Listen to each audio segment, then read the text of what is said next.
Гадаад харилцааны яамнаас хийж хэрэгжүүлж байгаа арга хэмжээ үйл ажиллагаагаа иргэд олон нийтэд нээлттэй мэдээлэх зорилгоор гадаад харилцааны яам энэ 7 хоногт товчтой нэвтрүүлгийг бэлтгэн хүргэдэг. Энэ 7 хоногт болсон онцлог үйл явдлын мэдээллийг танд үзүүлэхэд бэлэн боллоо. Монгол Улсад нэгдсэн үндэсний байгууллагаас 2023-аас 2027 онд хэрэгжүүлэх доктортой хөгжлийн хамтын ажиллагааны хүрээ баримт бичигт гар хэсэг зурах ёслолын ажиллагаа 5 дугаар сарын 20-ны өдөр Улаанбаатар хотод оллоо. За энэхүү арга хэмжээнд Монгол Улсын засгийн газрын гишүүд болон Монгол дахь нэгдсэн үндэсний байгууллагын удирдлагын банкын төлөөлөл оролцсон юм а. Баримт бичигт Монгол Улсын засгийн газрыг төлөөлж гадаад харилцааны сайд Бац эцэг, сангийн сайд бөгөөд эдийн засаг хөгжлийн сайдын үүрэг хариуцагч Жавхлан, нэгдсэн үндэсний байгууллагыг төлөөлж Монгол дахь нэгдсэн үндэсний байгууллагын суурин зохицуулагч Мишра нар гар хэсэг зурсан юм а. Бид сая Монгол Улсад нэгдсэн үндэсний байгууллагаас 2023-аас 2027 онд хэрэгжүүлэх доктортой хөгжлийн хамтын ажиллагааны хүрээ баримт бичигт гарын үсэг зурлаа. Монгол нэгдсэн үндэсний байгууллагын ирэх 5 жилийн хамтын ажиллагаа манай улсыг хүртээмжтэй, гамшигт эсвэртэй, доктортой хөгжил бүхий эрүүл, аюулгүй орчинтой, хууль дэдлэх ёс, хүний эрхийн харилцан шүтэлцээг хангасан орон болж хөгжөхөд чухал хувь нэмэр оруулна гэдэгт итгэлтэй байна. Бид ирэх 5 жилд хөрөнгө их усрыг илүү оновчтой зарцуулах, ил тод байдлыг сайжруулах, үр нөлөөг дээшлүүлэх, өгөөж нь иргэдэд нийгэмд бодиттойгоор хүрэх хөгжлийн хамтын ажиллагааг үргэлжлүүлэхэд анхаарч ажиллана. Гамшигын эрсдэл даах чадвартай, бэлэн байдлыг хангасан байх нь хамтын ажиллагааны хүрээг амжилттай хэрэгжүүлэх чухал нөхцөл болохын зэрэгцээ хөгжлөөс орхигдох эрсдэлтэй хүн амын бүлгүүдэд хамтын ажиллагааны хүрээнд онцгой анхаарал хандуулна. Ирэх 5 жил бид 1-дүгээрт хүний хөгжил, сайн сайхан байдал, 2-дугаарт ногоон хүртээмжтэй доктортой өсөлт, 3-дугаарт хүн төвтэй засаглал эрх зүйт ёс зүй, хүний эрх гэсэн 3 үндсэн тэргүүлэх чиглэлийн хүрээнд хамтран ажиллана. Монгол Улсад нэгдсэн үндэсний байгууллагаас 2023-аас 2027 онд хэрэгжүүлэх доктортой хөгжлийн хамтын ажиллагааны хүрээ баримт бичгийн хэрэгжилтэд нэгдсэн үндэсний байгууллагын системийн 23 байгууллага оролцож доктортой хөгжлийн төлөө хувь нэмрээ оруулж ажиллах юм. Өнөөдөр бол нэгдсэн үндэсний байгууллага болон Монгол улсын хувьд маш чухал өдөр тохиож байна. Хамтын ажиллагааны хүрээ түүний стратегийн 3 тэргүүлэх чиглэлд хүрэхээр зорж буй 4 үр дүн нь Монгол хүн бүрийн эрхийг хамгаалж хөгжлийн дэмжихэд чиглэсэн хөгжлийн алсын хэд зорилго хувь нэмрээ оруулах нэгдсэн үндэсний байгууллагын санал юм а. Засгийн газрын 5 дугаар сарын 18-ны өдрийн хуралдаанаар нэгдсэн үндэсний байгууллагаас Монгол Улсад 2023-аас 2027 онд хэрэгжүүлэх доктортой хөгжлийн хамтын ажиллагааны хүрээ баримт бичгийн төслийг хэлэлцэн тэнцсэн юм а.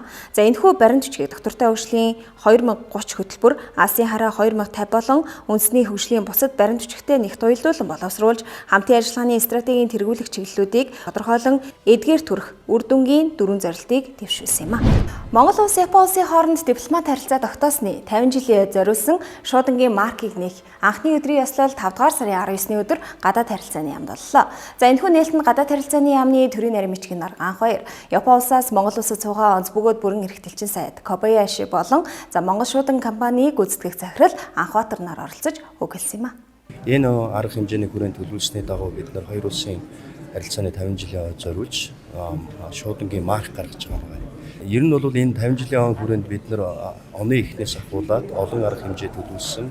Та бүхэн мэдж байгаа Япон улсын гадаад хэргийн сайд Хаяши энэ сарын ихээр Монгол улсад айлчилж өнгөрсөн 50 жилийн хугацаанд хоёр улсын харилцаа хамтын ажиллагаанд хүрсэн олоод амжилт ирээдүйн 50 жил хийх ажлуудад тодорхойлсон ийм өргөгөөжтэй үр дүнтэй айлчлал болсон байгаа. 50 жилийн хүрээнд энэ жилийг бид нар Монгол Японы бүх залуучуудын найрамд хамтын ажиллагааны жил болгож зарласан. Энэ хүрээнд залуучуудын солилцооны хөтөлбөрөд хэрэгжинэ. За дээрээс нь эх 5 жилд стратегийн түншлийг хөгжүүлэх 5 жилийн дунд хугацааны хөтөлбөрийг төсөл дээр ажиллаж байна. Оны сүүлээр бас дээд түвшний айлчлалууд яригдах ба айлчлалууд хэрэгжихийн төлөвтэй байгаа.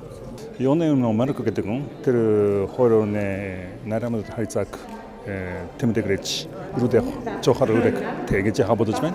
Одоо хүртэл жишээлбэл гочин табун жилийн ой бас дочин табун жилийн ой тимийн хавд хөрөдөр Монголын төвшөөдөн тэмдэглэлд марк гаргаж явсан. Тиймээс энэ хаврамжруудыг цаашдоо үргэлжлүүлж чадсан бүр сайн байна гэж бодож байна. Монгол Япон хоёр улс бичиг соёлын үнэртний уламжлалтай. За энэ удаагийн дурсгалын маркны сэдв нь манай хоёр улсын бичгийн соёл бөгөөд монгол хэлээр бичигдсэн. Японы уламжлалт хайку шүлгийг монгол бичгээр бичиж, Монголын уудам тал нутаг, мойл цэцэг, Японы үзэсгэлэн сакура цэцгийг дүрслэн харуулсан байна.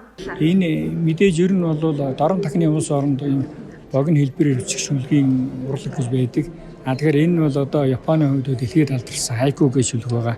Тэгэхээр энэ шүлгээр нь энэ Монголын одоо таал нутгийн тухай, нөгөөх нь сакура цэцгийн тухай юм хоёр шүлэг хийсэн. Тэгээ энийг маань одоо энэ марк болгоод энэ марк нь одоо өнөөдөр нээлттэй хийж байгаа баяртай байна. Энэхүү марк нь Монгол маркийн хүрээнд 1099 дахь Японтой холбоотой 17 дахь сэдвийн марк юм а. Тухайлбал зуны 18 дугаар Олимп Токио 1964, олон улсын маркийн үзэсгэлэн Экспо 1970, 1991, 2001, 2011 он. Өвлийн 11-р Олимп Саппоро 1972 он, Монгол Японы найрамдал 1994, 2000 он. Монгол улс Япон улс хооронд дипломат харилцаа тогтоосны 30, 35, 40 жил. Томоюши Вадава, Икеучи Эка, Асами Такамацу 2002 он. Такуми Еда 2003 он, Сомоги Хавраг Асашиори давагдорж 2005 он зэрэг Япон улстай холбогдох олон марк шуудангийн үйлчилгээнд гаргасан байна. Монгол улсын ерөнхийлөгчийн зарилгаар тэр буу мод үндэсний хөдөлгөөн орон даяар өрнөж байна. Энэхүү үндэсний хөдөлгөөний хүрээнд Ногоон хот иргэний оролцоо мод тарих нээлтийн арга хэмжээ 5 дугаар сарын 14-ний өдөр Налах дүүргийн шин цэцэрлэгт хүрээлэнд болсон юм а. Ногоон хот иргэний оролцоо мод тарих нээлтийн арга хэмжээг Монгол улсын их хурлын гишүүн, засгийн газрын гишүүн, шадар сайд Амар сайхан, гадаад харилцааны сайд Батцэг нар нээж үг хэлсэн юм а. Мод тарих үндэсний хөдөлгөөнд 22 улсын Монгол улсад суугаа дипломат төлөөлөгчийн газар, олон улсын байгууллага, Монгол улсын соёлын элч, гадаад харилцааны яамны албан агчид дахин нэгдэж 2021 онд тарьсан моддын арчилгаа услахааг хийж шинээр мод тарих ажилд оролцсон байна. Хүмүүлийн хэргийн үйл баримт цуглуулах олон улсын комиссийн жилийн уулзалт 5 дугаар сарын 16, 17-ны өдрүүдэд Швейцарын холбооны улсын Женев хотод оллоо. 2021 оны 11-р сард болсон уг комиссийн гишүүний сонгуульд Монгол улс анх удаа нэр дэвшүүлэн өрсөлдөж, гадаад харилцааны яамны олон улсын гэрээ эрх зүйн газрын захирал Сүхболд сонгогдсон юм а. Хүмүүлийн хэргийн үйл баримт цуглуулах олон улсын комисс нь олон улсын хүмүүлийн эрх зүйн ноцтой зөрчлийн талаарх мэдээллийг мөрдөн шалгах чигүүрхтэй 15 гишүүнээс бүрддэг байгууллага юм а. Монгол улс инхүү анх удаа нэр дэвшүүл сонгогдсноор зэвсэгт мөргөлдөөний үед олон улсын эрх зүйн хэм хэмжээг чандлан мөрдүүлэхэд нь улс орнуудад дэмжлэг үзүүлэхэд бодиттой хэв нэмэр оруулах юм а. Монгол улсаас нэгдсэн үндэсний байгууллагын Женев дэх төв, олон улсын бусад байгууллагын дэргэд суугаа байнгын төлөөлөгч элчин сайд Гэрэлмаа зэвсэг хураах баг хурлын бүгд хуралдаанд оролцож, олон улсын инх тайван аюулгүй байдал зэвсэг хураах чиглэлээр Монгол улсын засгийн газраас баримталж байгаа бодлогын талаар үг хэлсэн байна. Тэрээр хэлсэн үгэндээ зэвсэг хураах баг хурал сүүлийн 20 гаруй жилийн хугацаанд үндсэн үүрэг буюу зэвсэг хураах асуудлаар олон талд гэрээ хилцээрийн төслийн хилцээг эхлүүлж чадахгүй байгааг онцлоод, тус баг хурлын үйл ажиллагааг гацаанаас гаргахын тулд гишүүн улсуудын улс төрийн хүсэл зориг ихээхэн чухал болохыг тэмдэглэсэн байна.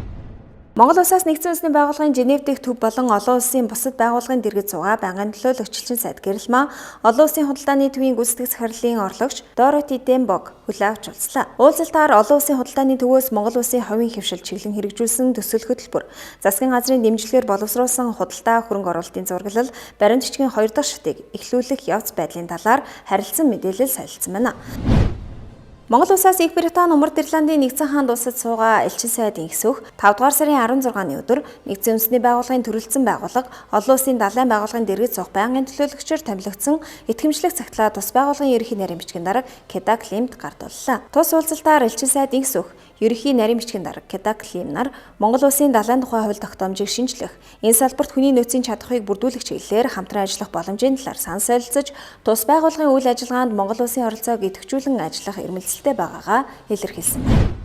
Монгол улсаас Оросын улбаны улсад суугаа элчин сайд инх төвшин Оросын улбаны улсын дүрслэх хурлын академийн ерөнхийлөгч Церетелигийн урилгаар тус академийн тэргүүлэгчдийн хурал 5 дугаар сарын 17-ны өдөр хүндэт зочноор оролцсон байна. Элчин сайд инх төвшин Орос Монголын дүрслэх хурлын 100 ба өн мөх каталог хэвлүүлж академийн ерөнхийлөгчийнхөө үзэсгэлэн Улаанбаатарт толилуулсан дүрслэх хурлын академийн тэргүүлэгчдэд баяр хүргэж хоёр орны уран бүтээлчдийн хамтын ажиллагааг цаашид хөхүүлэн дэмжихээ амласан байна.